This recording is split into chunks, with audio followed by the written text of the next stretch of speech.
Alam niyo po, Sir Mayor, sobrang halaga po nito sa akin. Kasi sabi ni nanay at tatay na suot ko daw po to nung nahanap nila ako. Nung napulot nila ako.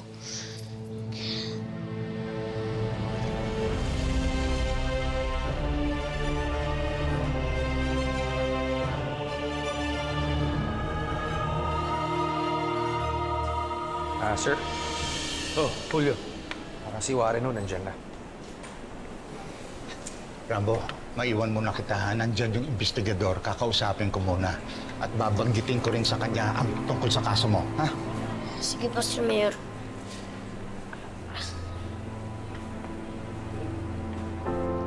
Sa tuwing nahihirapan, napapagod na lumaban, huwag mong Boy, buti na lang nandito si Sir Mayor. Kasi minsan parang gusto ko na yung umatras.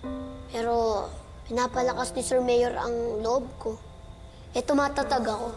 Alam mo, boy, minsan gusto ko lang talagang suklian yung kabutihan ni Sir Mayor.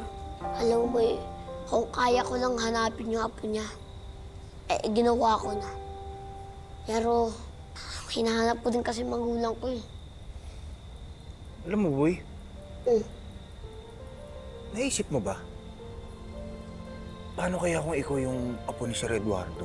Boy, ang labo, malayo. Bakit? Pwede naman Hindi ba sabi sa'yo ni Sir Eduardo? Kasing edad mo daw yung nawawala niyang apo. Oh. Coincidence lang yun, boy. Di ba? Patulog kayo! Sorry. Oo. Uy, saan nagsisimula ang lahat? Sa mga coincidence na yan? Ano kung ikaw pala talaga? Oh.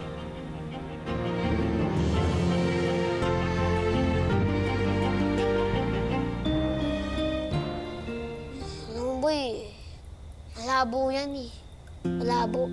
Kung si Sir Mayor talaga lolo ko, matagal na nila akong nahanap. Hindi nila ako pinabayaan. Nakita mo naman, boy, hindi ako hinanap. Grabe ka naman, boy. Sobra na yung kanegahan mo. Pero, boy, maraming nakakakilala kay Sir Eduardo dito. Malamang merong mga tao na may alam ng kwento nila na pwede natin mapagtanungan. Magpagtanungan? Ano yun? Mag-iimbestiga ka? Magiging investigador? Oo naman, bakit naman hindi? Pwede. Alam mo, boy, tumigil ka na nga.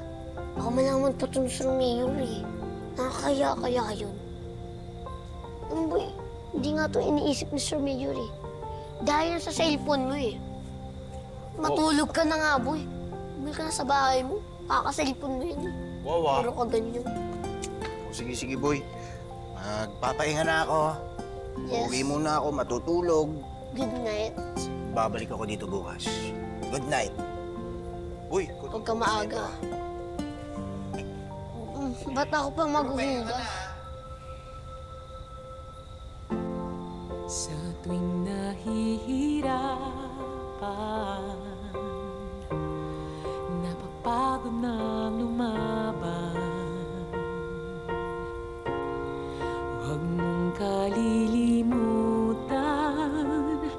tumitibay ka sa mga pasakit.